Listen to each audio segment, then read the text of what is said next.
Russian Navy frigate and a nuclear-powered submarine on Wednesday churned into Cuba's Havana harbor, a move the US and Cuba said posed no threat, but was widely seen as a show of Russian force as tensions rise over the Ukraine war.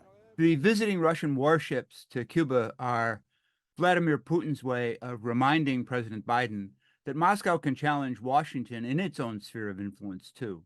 William Leo Grand is a professor at American University. This geopolitical alignment has echoes of the Cold War, but unlike the first Cold War, the Cubans are drawn to Moscow now not by any ideological affinity, but by economic necessity. Cuba is in a desperate economic situation, and Russia is the only country that has been willing to provide significant help, just as it did during the Soviet era. The stopover coincides with Cuba's worst social and economic crisis in decades, with shortages of everything from food, medicine, and fuel, and growing discontent on the streets. According to Russia's defense ministry, the 4 Russian vessels sailed to the communist-run country on Wednesday after conducting high-precision missile weapons training in the Atlantic Ocean.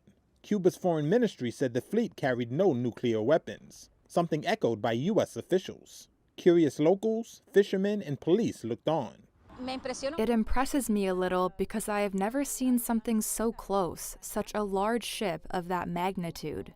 Last week, Cuba said the visit was standard practice by naval vessels from countries friendly to Havana. The U.S. has been monitoring the Russian vessels as they skirted the nearby Florida coast.